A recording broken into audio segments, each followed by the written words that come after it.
Well, hey guys, welcome to Mana for the Soul. I'm joined with Scott Twining and my dad, and we're going to be talking about the Christian faith through a math and science lens. To open us up, I would love to ask my dad how he came to know God. Um, well, Ty's heard this story many times.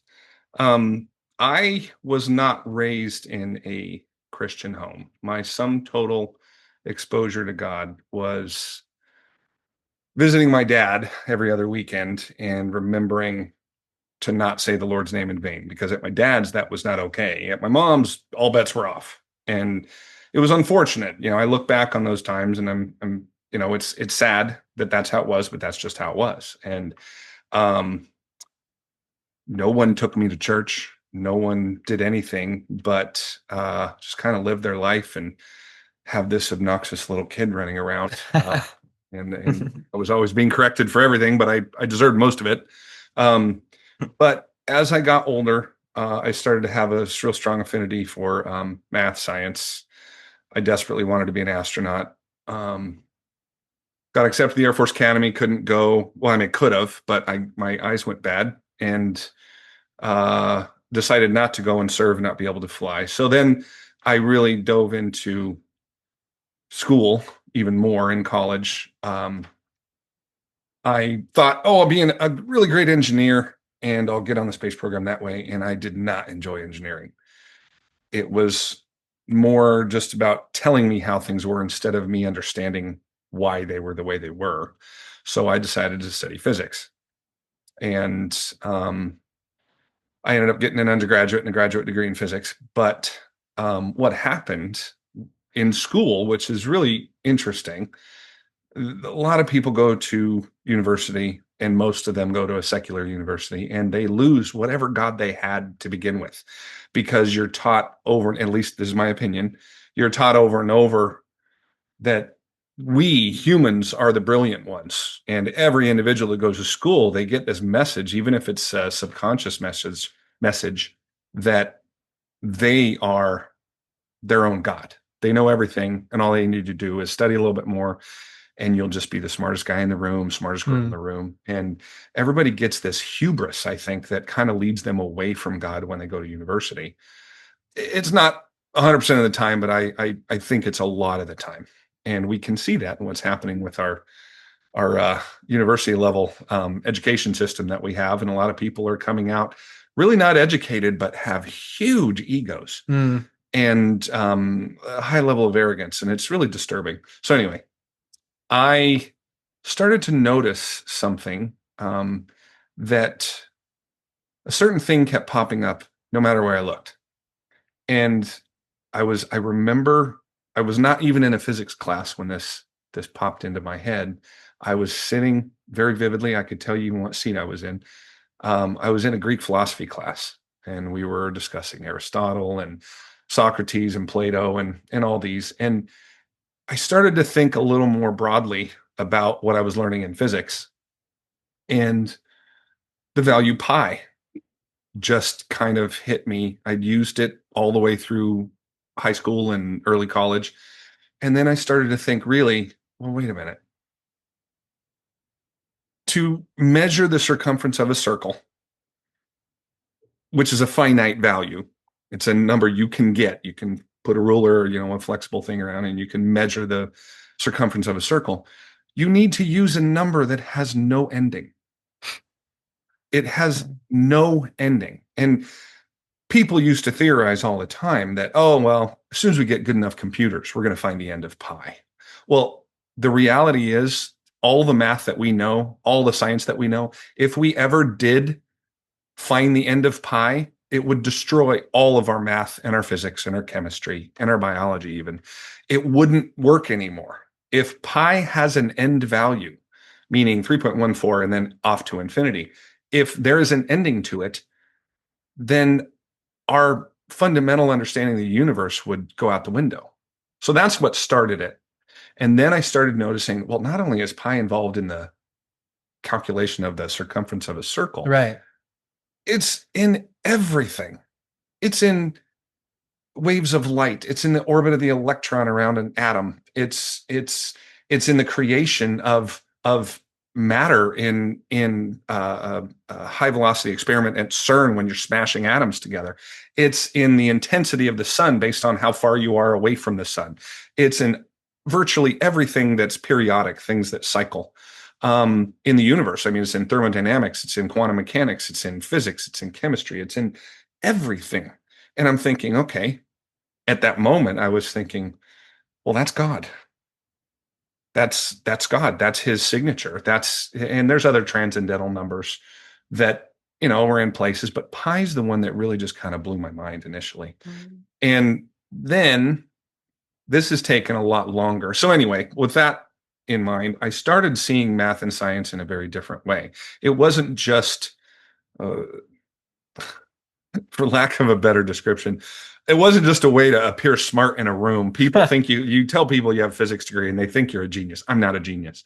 I'm not at all. I'm just good at a couple things that a lot of people aren't good at, but I'm bad at a lot of things that other people are really good at. I've always joked I couldn't, if you gave me 100-year worth of time, I couldn't get a degree in literature. That's fair. I could not push myself through that. But physics and math and science just came, I don't want to say easy because I wasn't the top person in my class, but it came to me fairly well. And with that, I started to, I'm a pretty introspective, reflective thinker. So I spent a lot of time on my own. I have no siblings. I didn't have a lot of family, surprising. And so I spent a lot of time on my own. And I just, through years and years and years of reflection, I started getting closer to God. I really did. And the bulk of that came in school because I would be sitting there listening to a lecture on, like I said, thermodynamics or classical mechanics or even quantum mechanics, where there's no nice, nifty answer that you can find. When you do 3 + 7, you can get 3 + 7 is 10. You can box the answer 10, and that's your answer. That's it. You're done. Quantum mechanics is a very unique part of physics where the answers are all in probabilities. Well, 30% of the time, the answer is going to be this. And then there's another non-0% of the chance it's going to be this. And that kind of bothered me. It even bothered Einstein.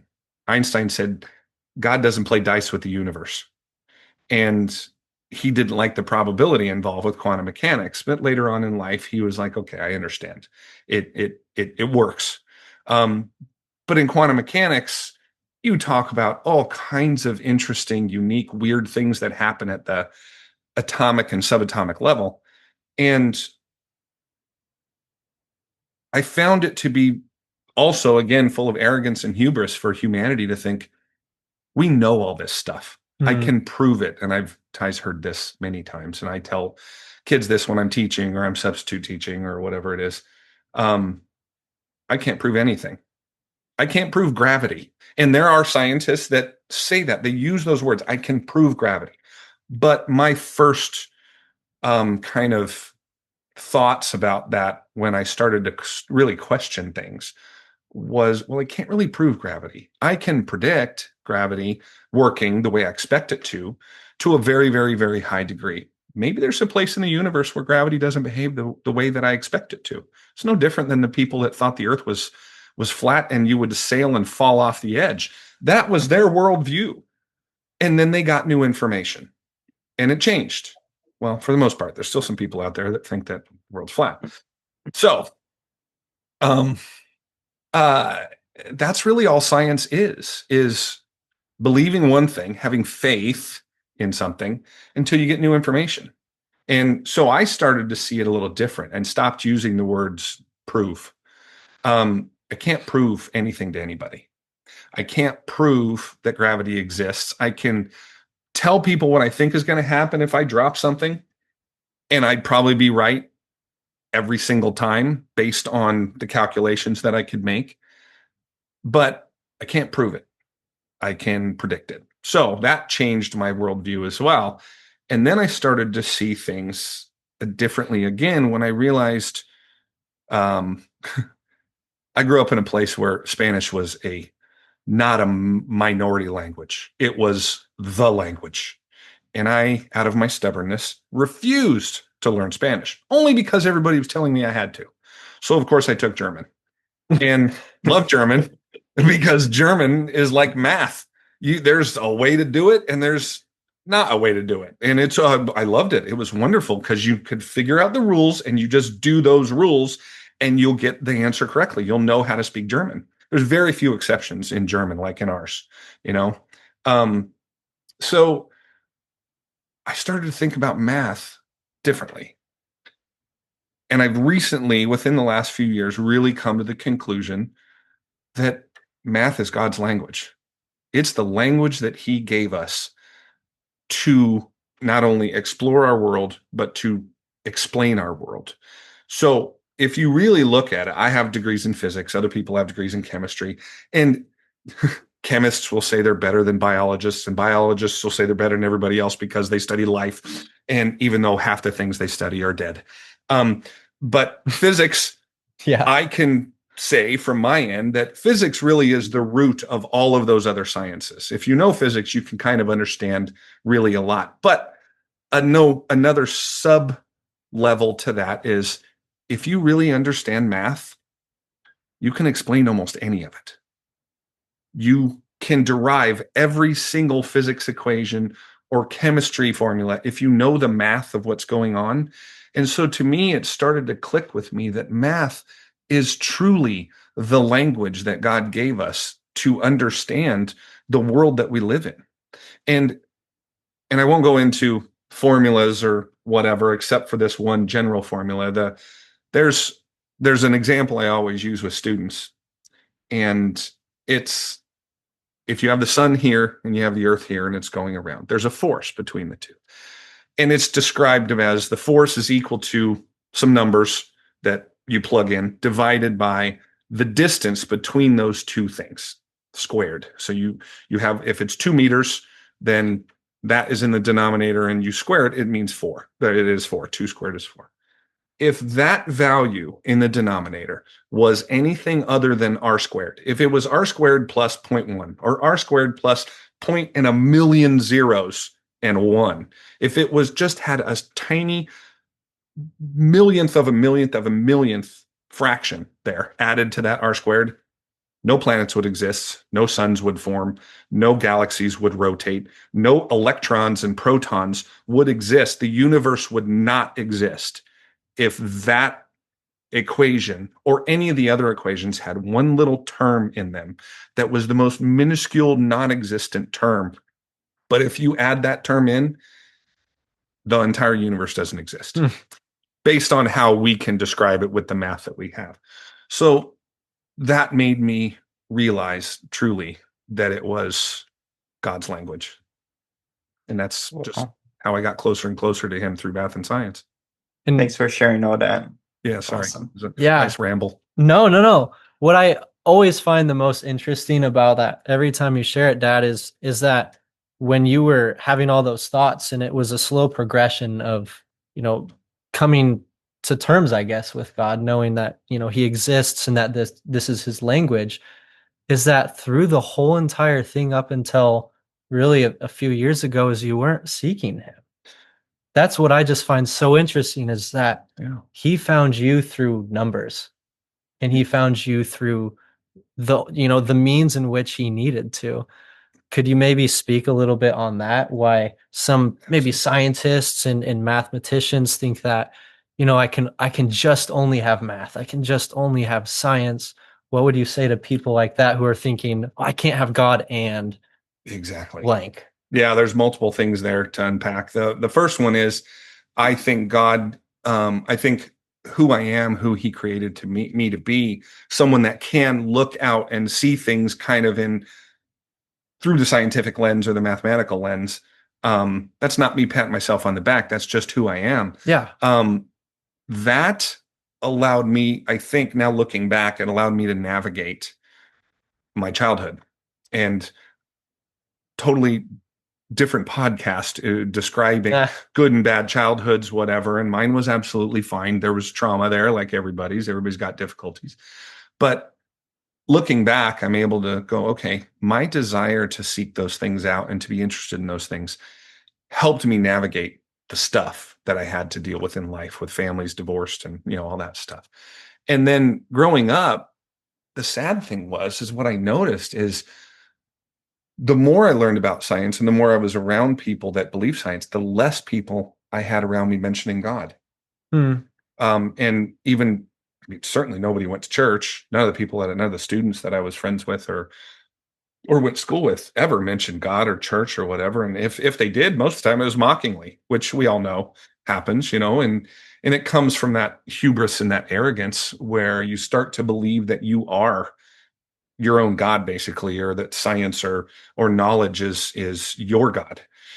So I started to see it in a different way, again, see it in a different way where um it was a shame that the people that really, really, really had a strong faith seemed to shy away from science, almost as if all these people that were learning science and hanging their hat on science, they were moving away from God. So the people that really had faith kind of also shunned science because it was the mantelpiece of these people that were avoiding God. Mm. And it was such a Yeah. shame to me. And I didn't understand, why can't a pastor be interested in science? This is what God gave us. This is beautiful. You look at a circle and you see this value of pi that has no ending, and you're like, wait a minute, that's a kind of a beautiful thing.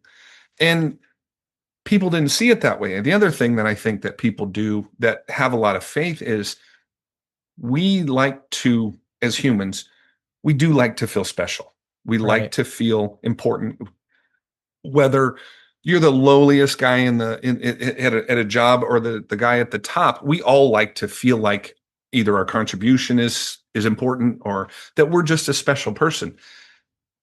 And when people really start thinking about how big the universe is, it kind of scares people. Yeah. It really does. And because the bigger you realize, the more you realize how large the universe really is, the smaller you can feel. I personally take that a different direction. It took me a while to get there, but to me, I think of it, look at how big of a thing God made for me to see his glory and his wonder, and I'm this big. Mm. He made something so large that I will never ever see all of. But that's just a fraction of his true size and power and glory. And he made all that, and we'll never get there. We'll Yeah. never get to see it all, see every planet, every star, everything. And other people see that and they kind of get afraid. And that's what worries me. That's what worries me about the church sometimes, is they just, a lot of people kind of step away from science because they just want to hang their hat on the faith in God, which is great. Yep. But leaving out something I think that was beautifully created for us to use and observe, I think you're missing a big piece. Oh, And definitely. oh yeah, sorry, I wanted to chip in because Yeah, there's one man. thing that really stuck out when you were talking about that is like science and faith totally work. And one big example of that is actually the scientific revolution. I was studying into that a little bit a couple months ago, and most of the people that inspired the scientific revolution, which was the time when revolutionary technologies would uprise, are by Christians themselves because they're Absolutely. so interested in the universe and how things work. And I don't know, it's like thinking through that, it's like, wow, you If know? you look at every notable scientific discovery in the past, whether it's in astronomy and astrophysics, or if it's in biology or chemistry or whatever, I can't personally think of one before 1900 that wasn't the strongest of Christian people. Mm. I mean, they just were. They really believed in God, and they were after that pursuit of investigating God's handiwork. They really were. Mm. Yeah, something I would want to touch on is just you kept saying over and over how they would, these scientists and people like that, they would be arrogant and they had a high hubris and or hubris. Yeah. I think that's pretty fascinating that because they feel that they have science. I don't know where they ever got that from, where they say, I have science and you have God. People say things like that all the time. Oh, yeah. But to combat that, I am pulling from Proverbs 3:5. Many of you guys have read this. It says, trust in the Lord with all your heart and do not lean on your own understanding. And now when we're talking about science, when we're talking about math and physics and all of these things, I really think we can't understand. And but as a scientist, as someone who wants to understand, that's almost impossible. You're saying everything wonderfully, because it's absolutely true. And the thing that drives me crazy about scientists in general is when they say, well, I know this. Mm, And I'm like, okay, yeah, it would be better if you said, I know this right now. sure. This is what I believe to be true. We don't talk like that. Not all of us speak in like old English and say, that's the door you go to. You don't finish a sentence with a preposition, right? But we don't all speak, that is to which the door you go. Nah, So we don't do that in our casual speak. But when it comes to things like science and math, I think it's a pretty important thing to not say, I know this. mm, Because the more often you say, I know this to be true, you're going to talk yourself into believing it is true, and you might learn some more information. And the sign of a true scientist, a true scientist, is somebody that acknowledges what they know, either from their own investigating work or others. But the moment something comes up that may disagree with what they believe, they're open to hearing it and analyzing it and maybe changing their mind. mm, Because when people dig in, what are we supposed to do? We're not supposed to have a stiff neck. right. You are supposed to take in new information. Does anyone here think that we all have the knowledge of God? No.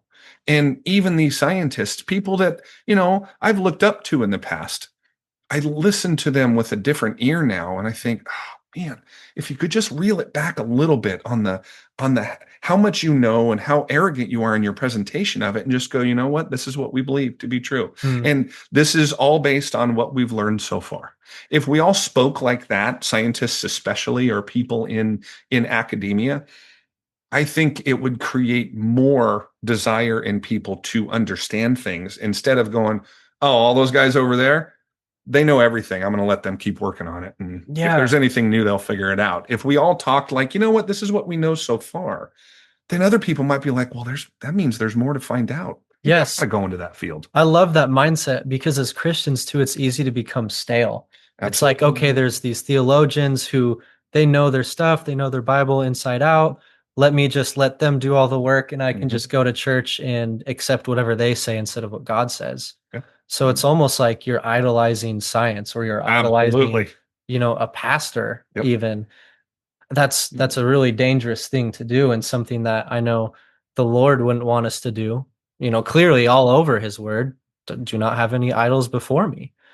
Oh, and Yeah. the idolization of science is a real thing. And I have said this before, and I try really hard not to have that be the first few things I mention when I meet somebody. Oh, hi, Yeah. I'm Bill. I have a degree in physics, because people really do kind of put you in a box when they think that. They're like, oh, well, that guy's really smart. I'm really not. I make the dumbest mistakes sometimes. But I have insights that maybe other people don't have. And every single human being has that. Ty has insights into things where he'll say something and I'll be like, how did that not occur to me? How did that not occur to me? This isn't quantum mechanics we're talking about. This is just daily life. How did that not occur to me? Yeah, that's a brilliant idea, Ty. Or my wife, his mom. It's just everybody has their own contribution. And to think that you know things, there's certain scientists out there, physicists and astrophysicists that are very knowledgeable, far beyond anything that I know. But sometimes I think, okay, like I said before, reel it back a little bit.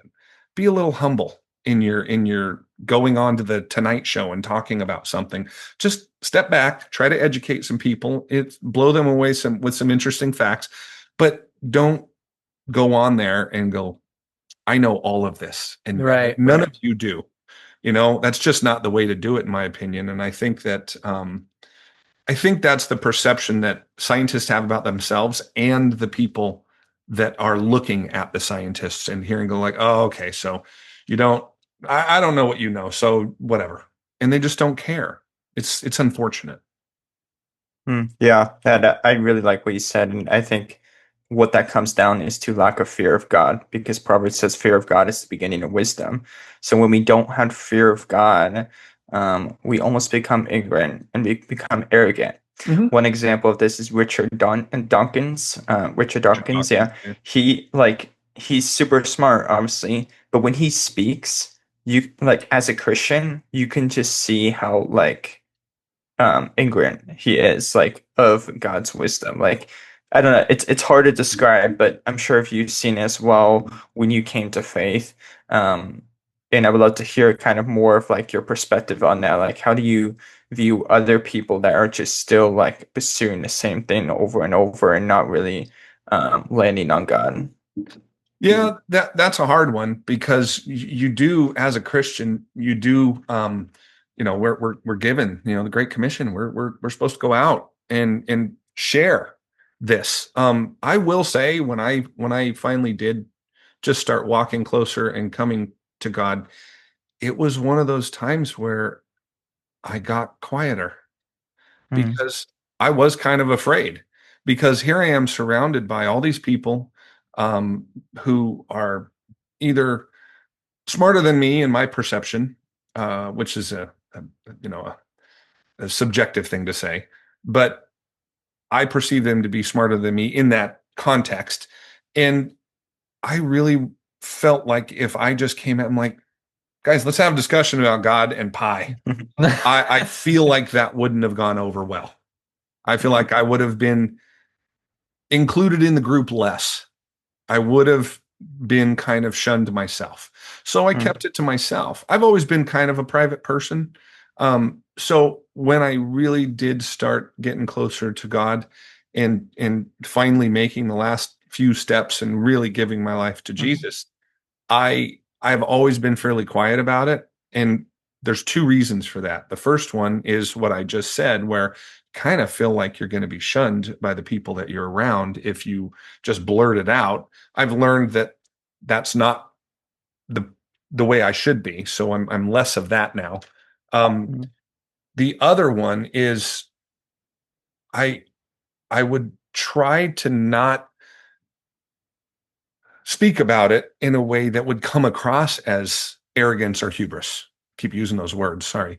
But you can, when you make a revelation like that and you come to this decision, like, oh, wait a minute, I'm not just into science, I'm a believer.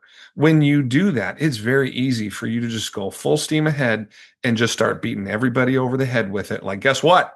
I'm a physics major and I'm a believer in Jesus. And then everybody's like, all right, that guy's coming down the hallway. I really Yeah. don't want to talk to him. Oh no. He just never shuts up about it. So I got less and less uh, vocal about my okay. opinions. But I've gotten better over time. At first, it was a very kind of introspective kind of thing.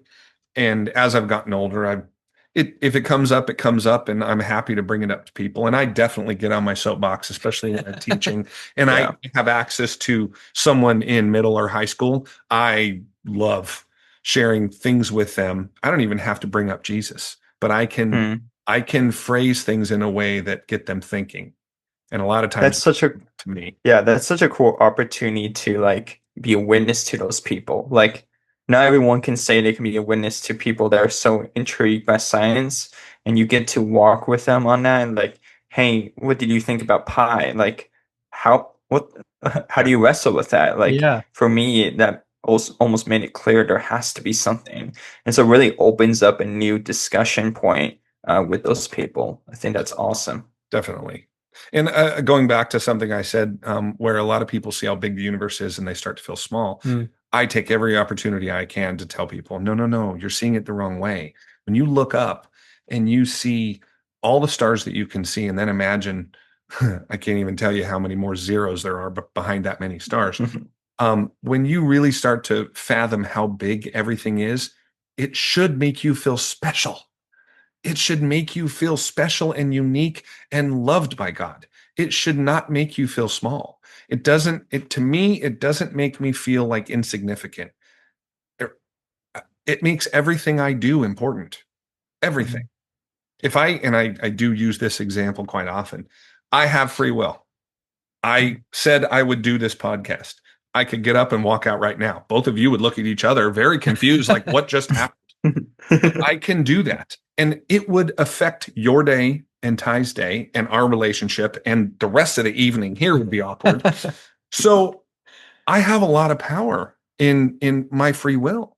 I can affect not just my life, I can affect yours and Ty's and a lot of people just by simply getting up and walking out a door.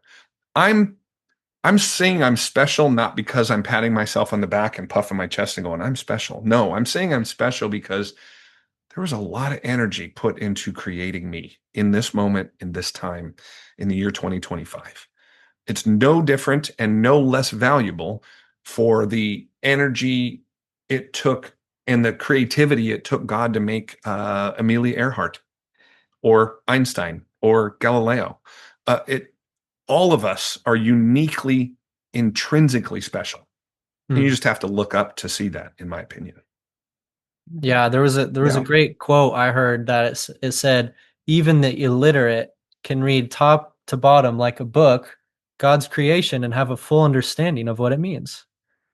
In other words, just go outside, open your eyes. Yeah. I mean, really, Yeah. uh, there were times before I was a Christian where, I didn't know God at all, but I would just go outside and I'd just be in awe because it's like there's 100-foot tree or there's 1,000 stars I can see or 10 trillion or whatever, right? But I didn't deserve that. I didn't deserve that beauty. So I think you're absolutely right. There is that intrinsic value that God gives us because he also, everything has such importance that he makes. And, how blessed are we to know that we are his chosen people, even above all of those other things. He calls us chosen. He calls us his prized possessions. I think that just is orders of magnitude above the stars and everything because he gave those things to us. Mhm. How special is that? I imagine, what would it be like if it was just Earth Yeah. and there was nothing, if it was just darkness? One, terrifying, Yeah. but we wouldn't know any different. But how insanely boring would that be to just, Yeah. I mean, we'd have campfires, those would be nice, but we wouldn't, we just, the wonder of the sky to me, I mean, I know that this is just a personal thing, but it is just awe-inspiring. And I've told Ty this many times, long before I had any God in my life. I remember being 7 or 8 years old, and I'd go lay down in the grass in my apartment building courtyard, and I'd look up at the sky. And I remember many times going into my mom and telling her, Mom, if I ever disappear, don't worry about me. The aliens came and I voluntarily went with them because all I wanted to do was go to space. And I believed that aliens were going to come and they were going to ask for volunteers, and I was going to be first in line because life here wasn't that great. And I really wanted to go see stars and planets and galaxies and stuff. I was so disappointed that didn't happen. Wow.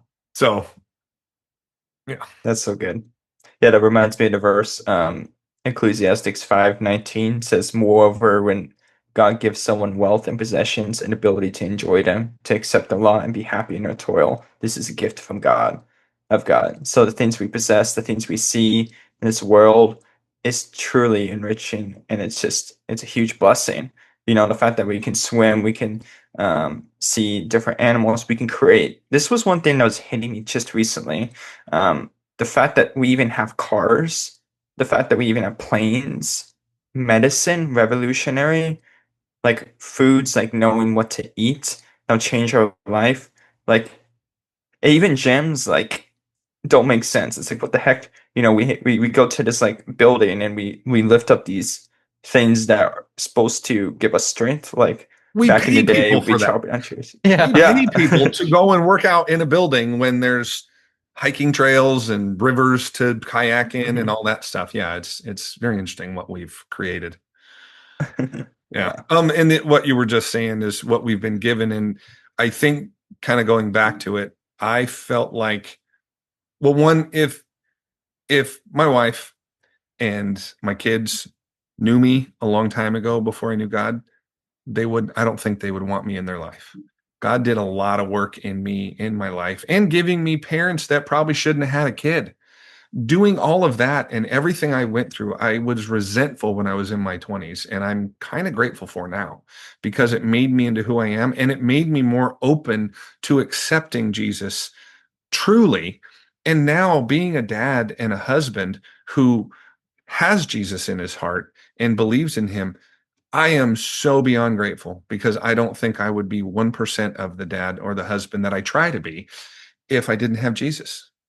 Awesome. So I was just kind of thinking about this when you were talking about Jesus and accepting him in your heart. What would you say pointed you to Jesus being the right God? Like there are so many gods out there. We can conclude that there has to be a God. But what would you say to people that like are super on science and math? Like, how do they know if Jesus is reliable? Well, I'm gonna answer your question, but it's probably not the answer. I'm not saying you were looking for, but how did I know? It's probably a function of my childhood as that seed was planted because being told by my dad, don't say the Lord's name in vain. I knew what Lord he was talking about. I knew he did speak of Jesus and he saw himself as a Christian. But my dad was also an alcoholic and he cursed like a sailor and he smoked too much. And boy, heaven forbid we watch a football game. That was just, it was crazy. And he wasn't very Christian during those losses. But I knew it wasn't like I had 7 to choose from. I knew the God that there was God. It was just always in my context in my life, it was just one God. It was just God.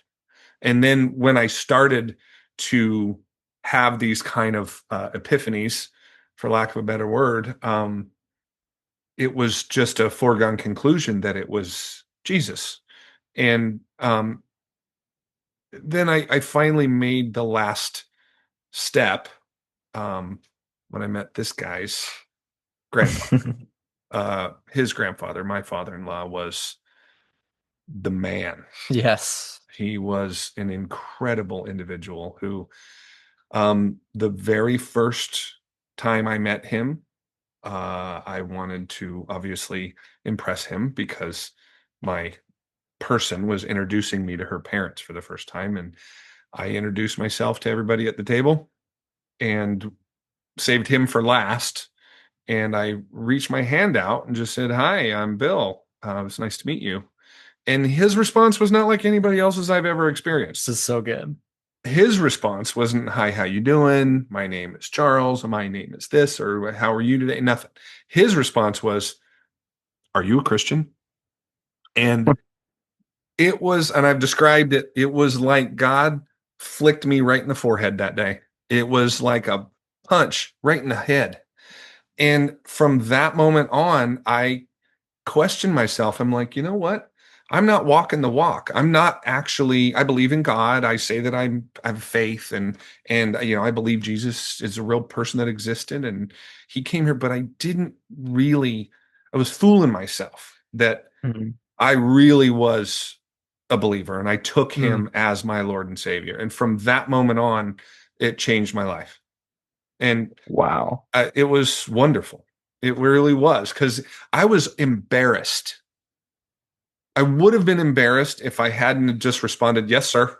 Yes, sir, I am a Christian." Yeah. And No by kidding. telling my future father-in-law, "Yes, sir, I am a Christian," I was almost put on record. I mean, I felt like I was put on record.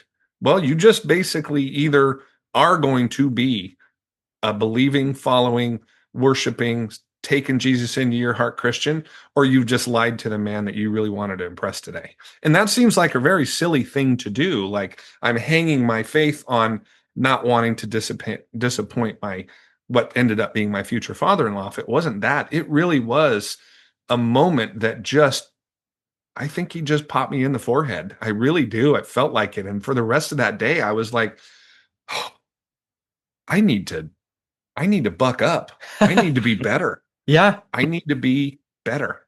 Oh, that's such a great realization too. I think of the prodigal son, where the Bible says when he came back to his senses. That was it. When we come back to our senses, we get that flick in the forehead. Yeah. Sometimes it's just enough to get us to go, oh my goodness, God, you are real. Where have I been? I love that story every Yeah. time I hear it. And I used to describe my life. It's really funny. I used to describe my existence to people when I get in a nice conversation. I'm like, you know what? I'm 35. Let's just pick 35. When I was 34, I did not know what I was doing. 35, I got it all together. Smash cut a year later, I'm 36. What was I doing when I was 35? What an idiot. And it seems like every year I did that. Well, this was the pinnacle of that, looking back at your life going, what was I doing? And Yeah. that moment where I got that flick in the forehead was a game changer. It was like, hey, stop doing what you've been doing, even though you've been doing better and you stopped using foul words and you're not into, just not doing the right thing all the time. Yeah. I don't feel like I was a bad person, but we're all bad people in general. Yeah. But yeah, I just felt like from this moment on, I'm going to do better. No, that's awesome. And the Spirit is the one who convicts us to do that too. He was there that day. He's there. Absolutely. Yeah, I think it's so interesting, when we think about the renewal of our minds. Some of us just really need a wake-up call. And so if you're listening to this and you're having a conviction from the Spirit and you're just feeling like, yep, that's me, reach out to Scott and I. Let us know, and we'd love to walk with you in that journey, because like Scott and I are going to have that as well. We're going to have moments just like Dad did here where it's like, what am I doing? I've lost everything, or this moment is such a hinge for the rest of my life. What am I doing? And hopefully the answer is, well, I'm worshiping God in that. Would you like to close us off with some prayer, Scott? Oh, absolutely. It's been such a great time. Dear Heavenly Father, I thank you for this time with Ty and his dad, Lord. It's so special that we get to talk together about science and how it connects with faith. Will you continue to grow us, Lord? Continue to grow us closer to you, and continues to grow to understand who you are, Lord, through your science, through your nature, and through the word, where you give us hearts that are so hungry for you. And we thank you for today. In Jesus' name. Amen. Amen. Thank you, Dad. Thank you for Appreciate you making the long trek out here. Oh yeah, it was tough. It was definitely tough. We'll see you guys next thank time. you. Thank you. Bye-bye.